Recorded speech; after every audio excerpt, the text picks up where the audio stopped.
Recibimos ahora, acá en nuestra sede de RPP, al economista Rafael Belaúnde Llosa, quien ha sido ministro de Energía y Minas y quien es el presidente de un partido recientemente inscrito ante el Jurado Nacional de Elecciones. En el partido, bueno, ha sido presentado todo, tengo entendido. Falta que verifiquen. En ese sentido está en vía. Gracias por esa precisión prudente Fernando, que hace usted. Lo que quise decir es que reunieron las firmas y reunieron el número de los comités requeridos.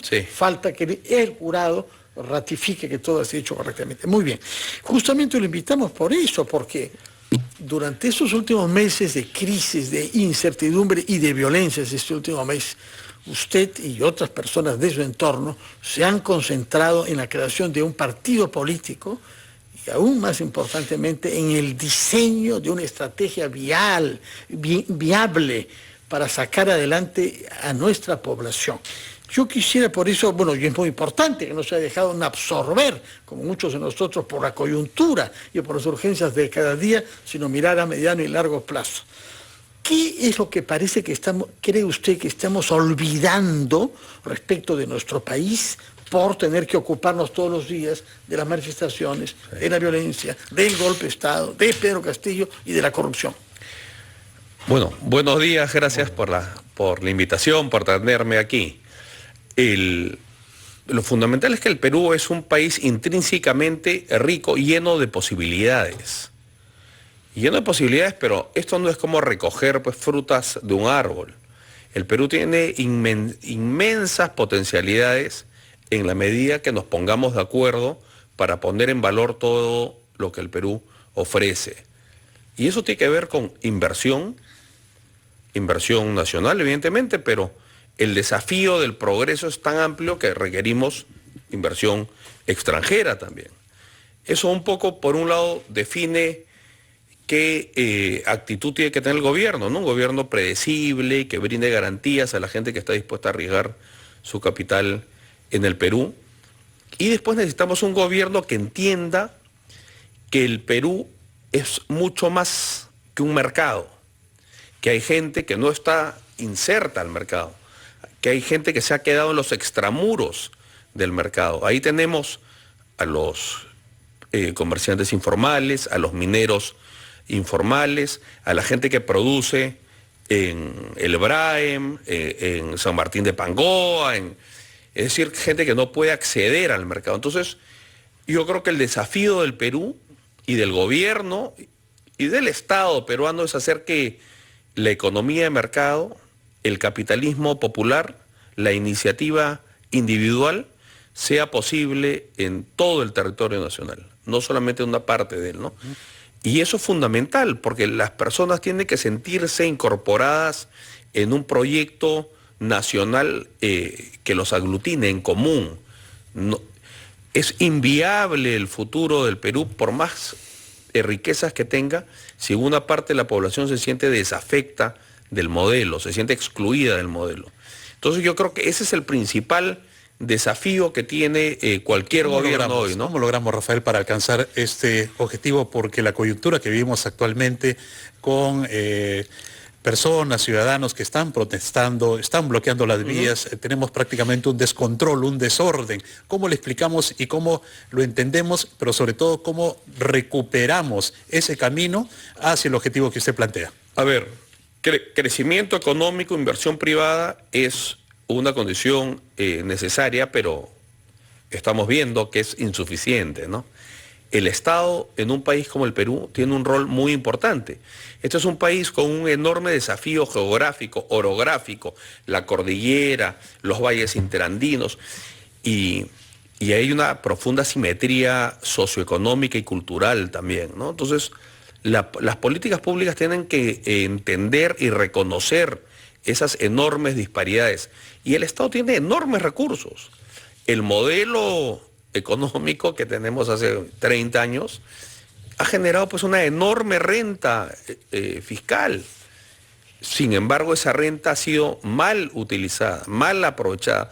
Lo que hay que hacer es movilizar estos enormes recursos para integrar a la gente, para que un productor de cacao del Braem, por ejemplo, pueda sacar su producto a la costa. Digamos, si no puedes llevar tu producto al mercado, ¿cómo puedes participar de la economía de mercado? Si hay una legislación prohibitiva, ¿no? En el caso de comerciantes o mineros informales, por ejemplo, ¿cómo puede ser parte del mercado de la formalidad?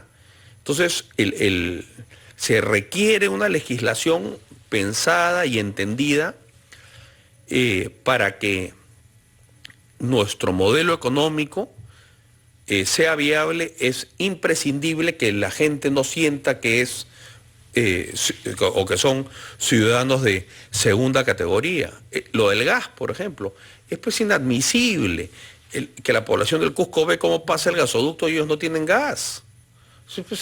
O que un campesino que vive en una covacha, que en la noche seguramente tiene que meter al ganado para no congelarse, y ve cómo pasan los volquetes cargados de mineral, y su situación económica no ha cambiado. Entonces, bueno, eso lo dice un análisis usted, que no es en absoluto un antiminero y que conoce el tema, porque como ministro de Energía y Minas tuvo que ir a Chumbivilca, me parece, para ver un caso de bloqueo ahí.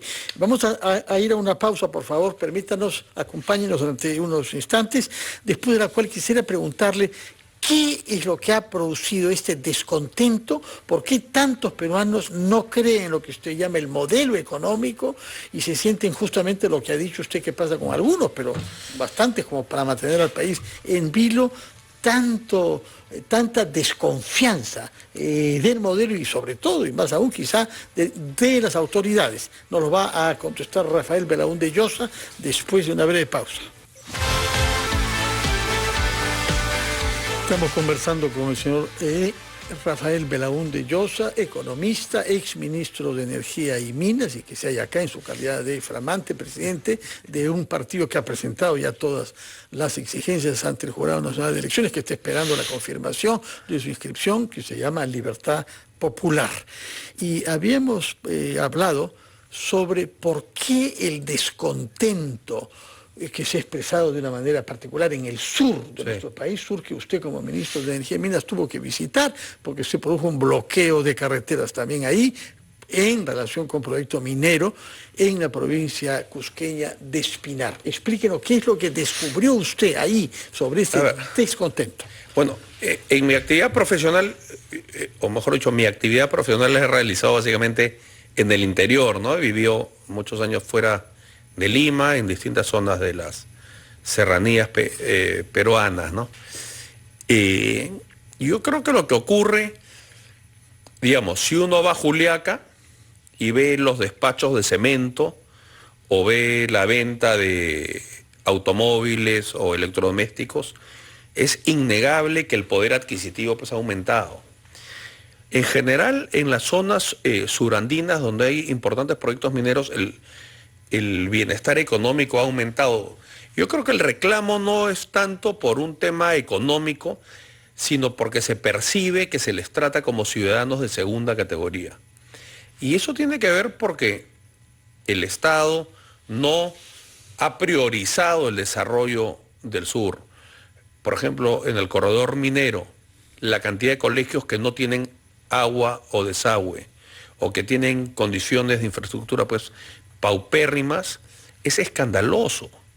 Entonces, un ejemplo más fácil, uno hoy por hoy se puede ir desde Lima a Tumbes prácticamente con doble vía, ¿no? 2 de ida, 2 de vuelta. Algunos tramos están haciendo. Pero al norte solamente entre Sullana y Tumbes, todo lo demás está prácticamente ya consolidado. Al sur también uno se puede ir a Ica. Bueno, al este, o sea, al Ande, a las serranías del Perú, uno llega hasta el peaje, que son 40 kilómetros, que es donde lo dejó Odría en la carretera, cuando se hizo la carretera central. Es decir, el Perú formal, el Estado, ha tenido una actitud de darle la espalda al interior del país. Eso se puede constatar fácticamente. Entonces, yo lo que creo es que se requiere una política afirmativa, muy agresiva, reivindicativa, porque la verdad de las cosas es que el sur generan enormes cantidades de recursos para el Perú. Y hay que asegurarse, evidentemente, en el caso minero, la mitad es una transferencia vía canon, pero hay que ver pues que el canon cómo se ha gastado. O sea, primero Mal. la mitad no se gasta. Y lo que eso se no gasta tiene que ver con los gobiernos regionales directamente, señor bueno, Belaúnde? con los gobiernos regionales, provinciales, distritales. Y también hay que entender que la Constitución, todo el andamiaje normativo que tenemos, que se hizo en los 90, en los 90, el Perú era un país quebrado.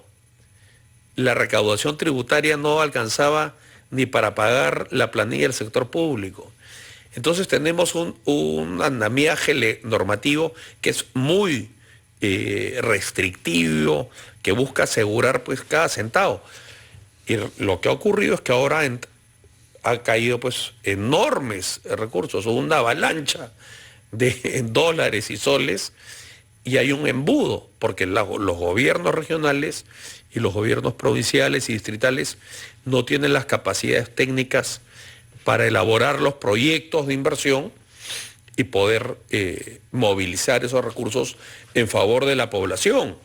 Y propuso usted por eso que el canon sea utilizado de otra manera, ya no pasando a través de las autoridades, sino distribuido en parte directamente a la familia. Sí, yo creo... ¿Mantiene esa idea? Sí, digamos, este año, el año que ha terminado, el canon ha significado cerca de 8.000 millones de soles.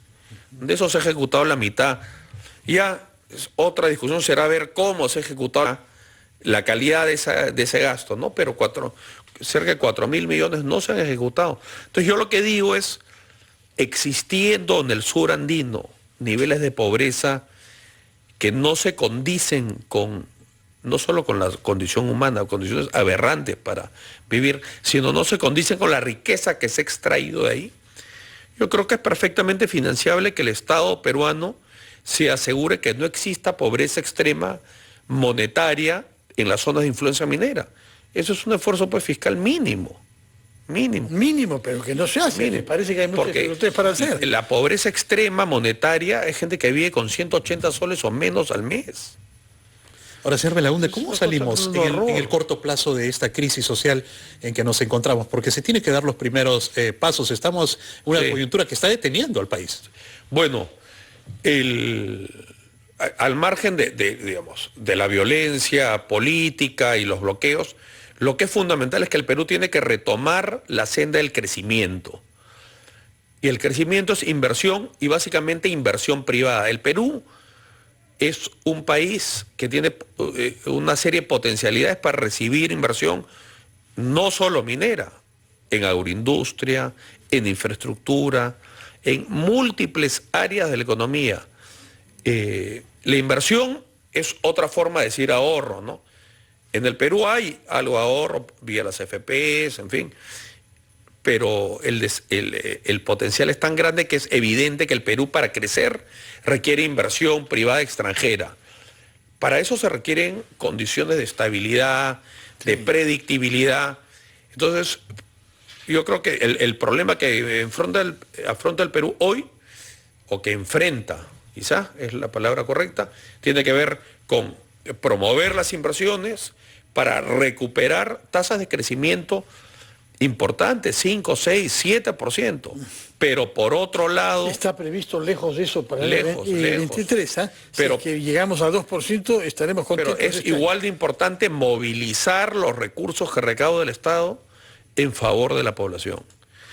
Y eso parte por romper una serie de paradigmas, ¿no? Por ejemplo, el tema del gas.